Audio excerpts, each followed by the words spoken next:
Hi friends, welcome to One Style Cooking. இன்னைக்கு வந்து பாத்தீங்கன்னா ஒரு தீபாவளி ஸ்வீட்ஸ் தான் பண்ண போறோம்.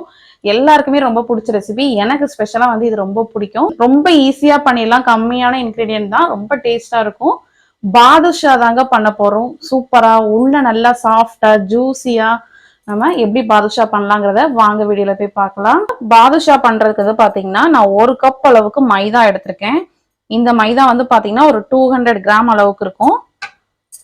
இது வந்து பாத்தீங்கன்னா குக்கிங் சோடா, இது வந்து baking powder. So baking powder வந்து குக்கிங் சோடாவை விட அதிகமா இருக்கணும், கொஞ்சம் அதிகமா இருக்கணும். இது வந்து பாத்தீங்கன்னா ஒரு 1/4 டீஸ்பூனுக்கு கம்மியா எடுத்திருக்கேன். இது வந்து 1/4 டீஸ்பூன். ஓகேவா? ரொம்ப அதிகம் சேர்த்தோம் அப்படின்னா பாதுஷா வந்து உடஞ்சு போயிடும். இதுல வந்து பாத்தீங்கன்னா ஒரு பிஞ்ச் அளவு உப்பு சேர்த்திருக்கேன்.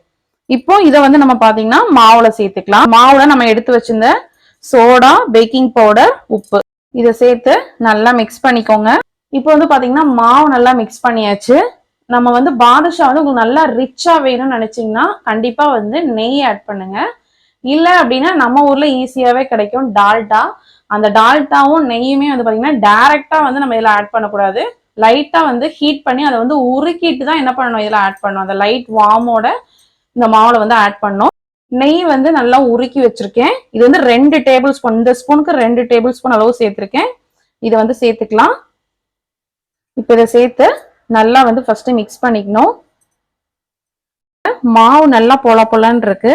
இது வந்து நல்லா புடிச்சோம்னா நல்லா இப்படி கட்டியாட்டம் இருக்கணும். உதுத்து விட்டோம்னா நல்லா உதிர்ந்து போகணும். இதுதான் அந்த நெய்யெல்லாம் சேர்த்த கன்சிஸ்டன்சி. இப்போ வந்து கொஞ்சம் கொஞ்சமா நம்ம தண்ணி சேர்த்து நல்லா மிக்ஸ் பண்ணிக்கலாம்.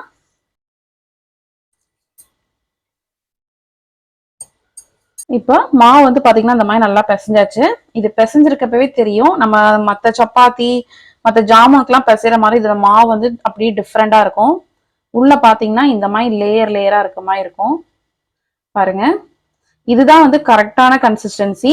இப்படி இருந்தாதான் வந்து பாத்தீங்கன்னா பாதுஷா நம்ம செஞ்சு சுகர் சிரப்ல வந்து போட்டு எடுக்கிறப்ப அந்த உள்ள அந்த லேயர்லாம் நல்லா சாஃப்டா இருக்கும், நல்லா ஜூஸியா உள்ள நல்லா இறங்கும். இப்போ இது வந்து பாத்தீங்கன்னா ஒரு 15 மினிட்ஸ் நல்லா ஊறட்டும். அதுக்குள்ள நம்ம சுகர் சிரப் ரெடி பண்ணிடலாம். நம்ம வந்து சுகர் சிரப் ரெடி பண்ண போறோம். அதுக்கு வந்து ஒரு அகலமான பேன் எடுத்திருக்கேன். இப்போ வந்து பாத்தீங்கன்னா நம்ம எடுத்த கப்போட நான் கொஞ்சம் பெரிய கப்பா எடுத்திருக்கேன். அதுல 1.5 கப் அளவு, நம்ம எடுத்த மெஷர்மெண்ட்டுக்கு 1.5 கப் அளவு சர்க்கரை சேர்த்துக்கலாம். இப்போ வந்து இந்த சுகர் மூழ்கிற அளவுக்கு நம்ம தண்ணி சேர்த்துக்கலாம். இதுக்கு வந்து அந்த பதம்ங்கிறது வேணும் சுகர் சிரப்புக்கு. அப்பதான் வந்து அந்த பாதுஷால நல்லா வந்து சுகர் சிரப்லாம் உள்ள இறங்கும். இது வந்து பாத்தீங்கன்னா கம்பி பதமோ அந்த மாதிரி எதுவுமே தேவையில்ல. பிசுக்கு பதம், அந்த லைட்டா கையில ஒட்டுற மாதிரி பதம் வரும். ஸோ அது வந்தாலே போதும். அதான் நம்ம கரெக்ட் கன்சிஸ்டன்சி. இப்போ வந்து ஃபிளேவருக்கு வந்து பாத்தீங்கன்னா நான் வந்து இன்னைக்கு குங்குமப்பூ மட்டும்தான் ஆட் பண்ண போறேன். நீங்க வந்து தேவைப்பட்டுச்சுன்னா ஏலக்காய் தூளோ இல்ல அப்படின்னா ரோஸ் வாட்டரோ அந்த மாதிரி ரோஸ் எசன்ஸ் இந்த மாதிரி சேர்த்துக்கலாம். நான் வந்து ஒரு 15 குங்குமப்பூ மட்டும் சேர்த்திருக்கேன். இப்ப பாத்தீங்கன்னா பாகு எல்லாம் நல்லா ரெடி ஆகி வந்துருச்சு. நல்லா நிறைய பொங்கி வந்திருக்கு பாருங்க. இப்ப லைட்டா தொட்டு பாத்தீங்க அப்படின்னா ஒரு பிசுபிசுப்பு தன்மை வந்து தெரியும். ஸோ இதுதான் கரெக்டான ஸ்டேஜ். இப்ப நம்ம ஆஃப் பண்ணிடலாம். இப்போ வந்து பாத்தீங்கன்னா மாவு நல்லா ஊறிடுச்சு. இப்ப நல்லா அழுத்தி பிசைஞ்சுக்கோங்க, உங்களுக்கு நல்லா சாஃப்ட்னஸ் கொடுக்கும். இப்போ பாத்தீங்கன்னா மாவு நல்லா அழுத்தி பிசைஞ்சாச்சு. இப்போ இதுல இருந்து சின்னதா ஒரு உருண்டை எடுத்துக்கோங்க. இதை வந்து இந்த மாதிரி நல்லா ப்ரெஸ் பண்ணிட்டு நம்மளோட உள்ளங்கையில வச்சு அழுத்தி நல்லா ரவுண்ட் ஷேப்புக்கு நல்லா உருட்டிக்கோங்க. இது வந்து குலோப் ஜாமுன் மாதிரி நமக்கு ரொம்ப பெர்ஃபெக்டா வரணும்லாம் அவசியம் இல்லை. இப்போ வந்து நம்மளோட பெருவிரல் இருக்குல்ல, ஸோ அந்த பெருவிரலை வச்சு லைட்டா இந்த மாதிரி ஒரு ப்ரெஸ் பண்ணிக்கோங்க. பாருங்க, அப்படியே பேக் சைடு திருப்பி வச்சு நம்மளோட இந்த பகுதி இருக்குல்ல, ஸோ அதை வச்சும் லைட்டா ஒரு ப்ரெஸ் பண்ணிக்கோங்க. அவ்வளவுதான், நம்மளோட பாதுஷா ஷேப் வந்து கரெக்டா கிடைச்சிரும்.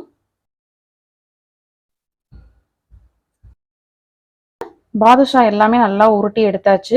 இதுல வந்து பாத்தீங்கன்னா மொத்தமே வந்து 15, நம்ம 1 கப் அளவு மாவு எடுத்ததுக்கு 15 பாதுஷா அளவு இந்த சைஸ்க்கு வந்திருக்கு. இப்போ நம்ம இதை ஃப்ரை பண்ணிக்கலாம். இப்போ வந்து பாத்தீங்கன்னா ஆயில் வந்து நல்லா சூடாயிடுச்சு. இப்போ நம்ம பாதுஷா வந்து ஃப்ரை பண்ணிக்கலாம். ஆயில் வந்து பாத்தீங்க அப்படின்னா நல்லா வந்து கொஞ்சம் ஓரளவு சூடானதும் அதை வந்து லோ ஃப்ளேம்ல வச்சே நம்ம வந்து பாத்தீங்கன்னா ஃப்ரை பண்ணணும். அப்பதான் பாதுஷாக்கு உள்ள வரைக்கும் நமக்கு நல்லா வந்து ஃப்ரை ஆகும்.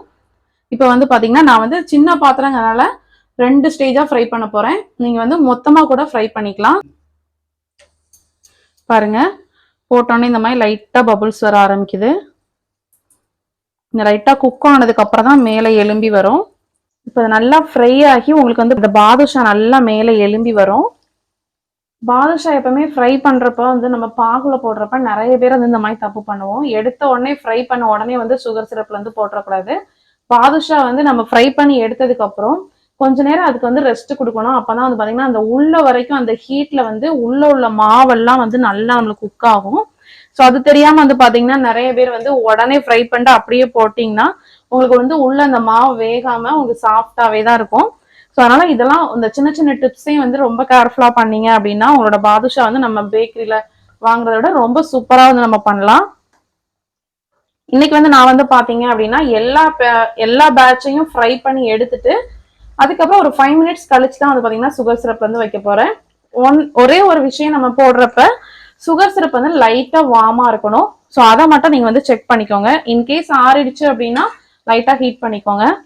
இப்போ பாத்தீங்கன்னா அந்த பாதுஷா நல்லா கலர்லாம் சேஞ்ச் ஆகி வருது. அந்த பாதுஷா எல்லாம் நல்லா மேலே எலும்பி வந்துருச்சு. அந்த கலர் எல்லாம் நல்லா சேஞ்ச் ஆகி வருது பாருங்க. ஸோ இது மாதிரி லோ ஃப்ளேம்லயே வச்சு நல்லா ஃப்ரை பண்ணி எடுத்துக்கணும். பாருங்க, நல்லா லோ ஃப்ளேம்லயே வச்சு நல்லா குக் பண்ணியாச்சு. நல்லா ஈவனா குக் ஆயிருக்கு பாருங்க. இந்த அளவு இருந்தா போதும். இப்போ இதை நம்ம எடுத்துடலாம். இப்போ நம்ம ஃப்ரை பண்ணது எல்லாமே வந்து பாத்தீங்கன்னா ஓரளவுக்கு நார்மல் டெம்பரேச்சர் ஆயிடுச்சு. சேம் டைம் நம்மளோட சுகர் சிரப்பையும் வந்து பாத்தீங்கன்னா லைட்டா வந்து வார்ம் பண்ணி வச்சிருக்கேன். இதுல வந்து பாத்தீங்கன்னா நம்ம அந்த குங்குமப்பூலாம் சேர்த்தோன்னே இந்த லைட் கலரும் வந்து சேஞ்ச் ஆயிருக்கு. இன்கேஸ் உங்களுக்கு பாகுல வந்து கலர் வேணும்னு நினைச்சீங்கன்னா நீங்க வந்து கலர் பவுடர் கூட ஆட் பண்ணிக்கலாம். இப்போ வந்து பாகு வந்து நல்லா வார்மா இருக்கு. இந்த சமயத்துல நம்ம ஃப்ரை பண்ண பாதுஷாவை ஆட் பண்ணிக்கலாம். பாத்தீங்கன்னா நம்மளுக்கு வந்து சீக்கிரமா வந்து சுகர் சிரப்பை வந்து அப்சர்வ் பண்ணிரும். ஸோ அதனால நீங்க வந்து நைட்டு ஃபுல்லா ஊற வைக்கணும் அந்த மாதிரிலாம் எதுவுமே அவசியம் இல்லை. ஒரு 10ல இருந்து ஒரு 20 நிமிஷம் வரைக்கும் ஊறினாலே போதும். இப்ப நம்ம போடுறப்ப எந்த அளவுக்கு நம்மளுக்கு வந்து சிரப் இருந்தது, அடுத்து நம்ம வந்து ஊறினதுக்கு அப்புறம் பார்க்கலாம் எப்படி சிரப் எல்லாம் கம்மியா இருக்குங்கிறத. இப்ப நல்லா வந்து இந்த சிரப்ல ஒரு 20 நிமிஷம் மட்டும் ஊற வைக்க போறேன். பாருங்க, நம்மளோட பாதுஷா எல்லாம் நல்லா ஊறி போயிருக்கு. ஒரு 30 மினிட்ஸ் தான் ஆயிருக்கும். இப்போ வந்து பாத்தீங்கன்னா சுகர் சிரப்ல இருந்து இந்த பாதுஷாவை மட்டும் வெளியே எடுத்துடலாம். பாதுஷா ரொம்ப சூப்பரா ரெடி ஆயிடுச்சு. இதை நீங்க ஒரு 10 டேஸ் கூட வச்சு கூட சாப்பிடலாம். ரொம்ப நல்லா இருக்கும். கண்டிப்பா இந்த தீபாவளிக்கு நீங்க வீட்டுல ட்ரை பண்ணி பாருங்க. ரொம்பவே சூப்பரான டேஸ்டான நம்மளோட பாதுஷா ரெடி ஆயிடுச்சு. கண்டிப்பா நீங்களும் வந்து இந்த பாதுஷா வந்து இந்த தீபாவளிக்கு செஞ்சு பாருங்க. இந்த தீபாவளிய பாதுஷாவோட என்ஜாய் பண்ணுங்க. நெக்ஸ்ட் ஒரு சூப்பரான ஒரு வீடியோல மீட் பண்றேன். அது மட்டும் இல்லாம இந்த வீடியோ உங்களுக்கு பிடிச்சிருந்துச்சுன்னா மறக்காம நம்ம சேனல் லைக் பண்ணுங்க, ஷேர் பண்ணுங்க, சப்ஸ்கிரைப் பண்ணுங்க. Facebook, Instagramல இருந்தா கண்டிப்பா ஃபாலோ பண்ணுங்க. நெக்ஸ்ட் ஒரு சூப்பரான ஒரு வீடியோல மீட் பண்றேன்.